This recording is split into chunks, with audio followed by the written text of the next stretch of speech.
नमस्कार friends, Marathi serial ॲक्टमध्ये मी तुम्हा सर्वांचं स्वागत करते। रंग माझा वेगळा या मालिकेच्या आजच्या भागामध्ये आपण पाहणार आहोत। आता कार्तिकलाही सौंदर्या प्लॅन समजावून सांगत असते। आता दीपाही तिथे असते।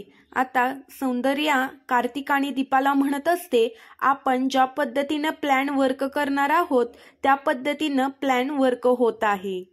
यावर माझी पूर्ण 100% गॅरंटी आहे की आयशा इकडे येणार, नाहीतरी ती कोणाला तरी पाठवणार, हा सौंदर्याचा विचार असतो आणि ती दीपा आणि कार्तिकला सांगत असते।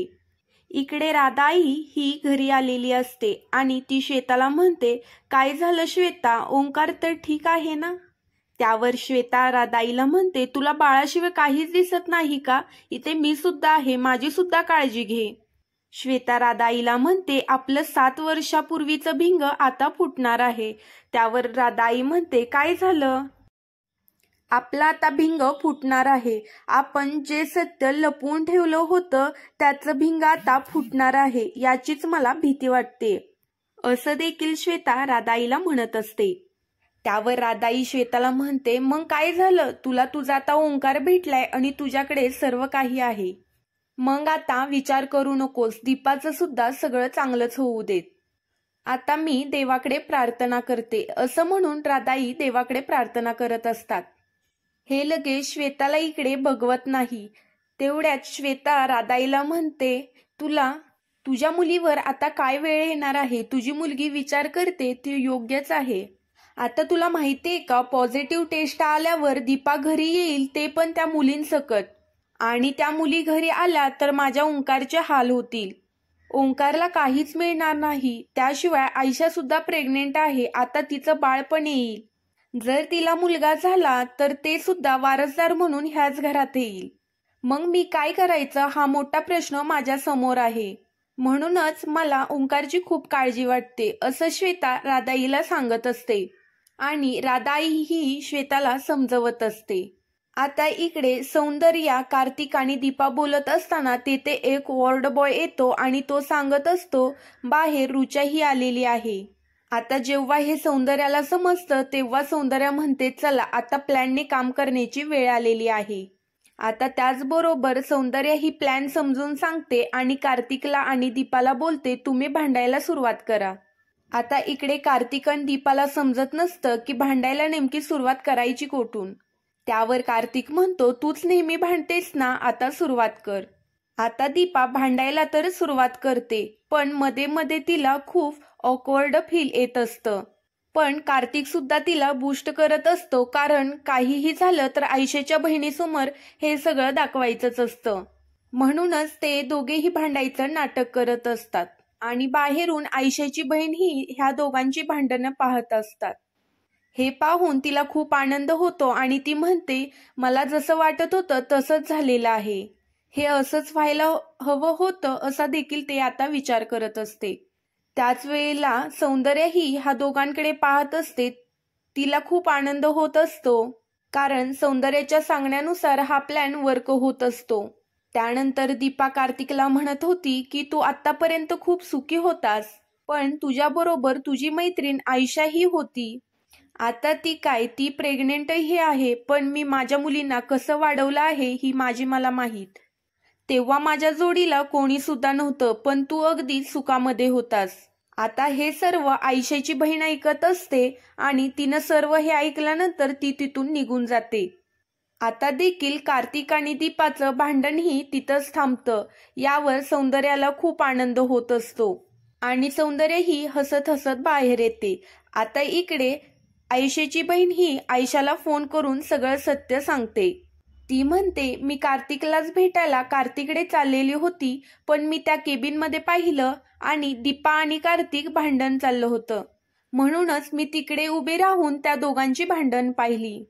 आपण विचार करत होतो अगदी तसंच चाललेलं आहे, तिथं भांडण चाललं होतं म्हणजे आपला प्लॅन वर्क होत आहे।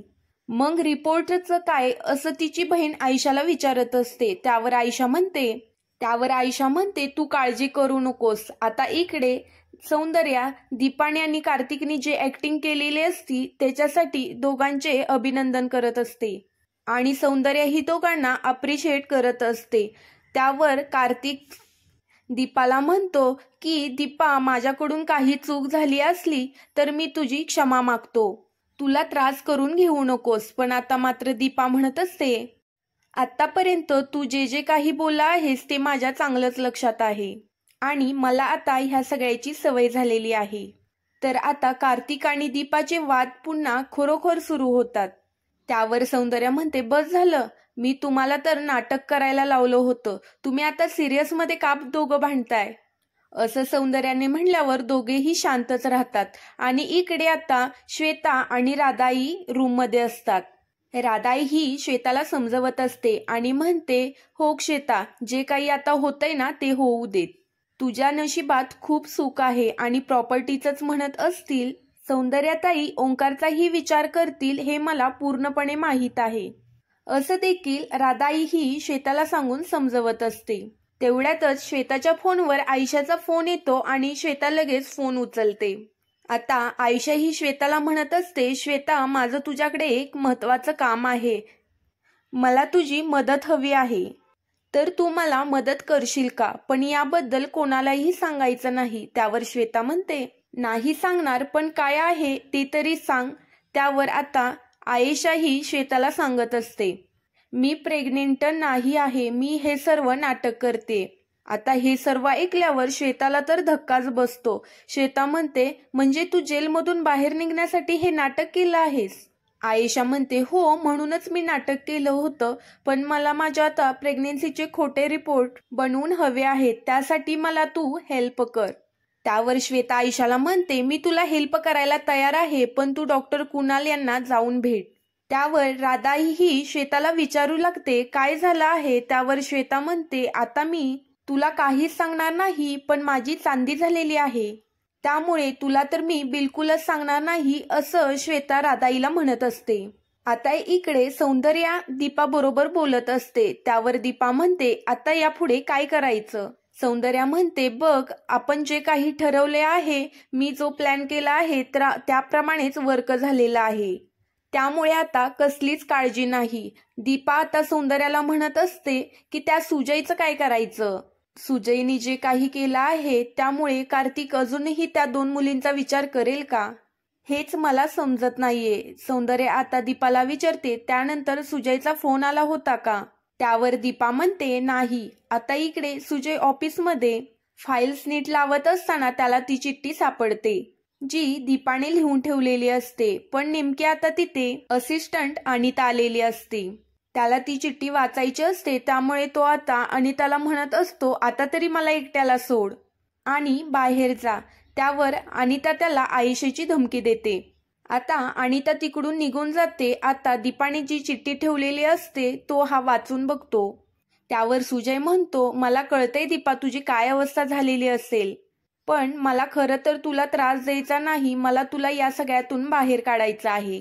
पण माझं चुकलं, मी या लोकांवर विश्वास ठेवला, पण मी तुझी नक्कीच मदत करेल, असा देखील सुजय म्हणत असतो. त्याच वेळेला इकडे दीपा सुद्धा सौंदर्याला कार्तिक बद्दल विचारत असते.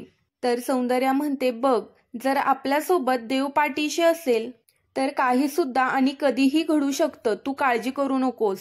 तर पुढील भागामध्ये आता आपण पाहणार आहोत, जसं श्वेताने सांगितलेलं असतं तसं आयशा हॉस्पिटलमध्ये डॉक्टर कुणाल याला भेटायला येते आणि समोरून कार्तिक येतो, त्यामुळे ती आता लपून बसलेली असते. पण कार्तिकला संशय येतो, नक्कीच इथे कोणीतरी आहे, म्हणून तो आजूबाजूला पाहतो, पण त्याला कोणीही दिसत नाही. त्यानंतर तो पुढे जायला निघतो आणि इकडे राधाई जी असते ती दीपाला फोन करते आणि राधाई आता दीपाला सगळं सत्य सांगायचा विचार करत असते. ती सांगत असते, कार्तिकरावांनी याआधी सुद्धा टेस्ट केल्या होत्या, पण त्या टेस्टचे आम्ही रिपोर्ट बदलले आहेत. मी आणि शोनाने हे राधाई जे दीपाला सांगत असते तेव्हा ती इनामदारांच्या घरी असते आणि हे सर्व सौंदर्याने ऐकलेलं असतं. सौंदर्या जोरात राधाईच्या कानाखाली वाजवते आणि त्यामुळे सुद्धा राधाई खूपच घाबरते आणि सौंदर्याला खूप राग आलेला असतो. त्यामुळे सौंदर्यासमोर हे सर्व सत्य आलेलं असतं. असेच मालिकेंचे अपडेट जाणून घ्यायचे असेल तर चॅनेलला सबस्क्राईब करा.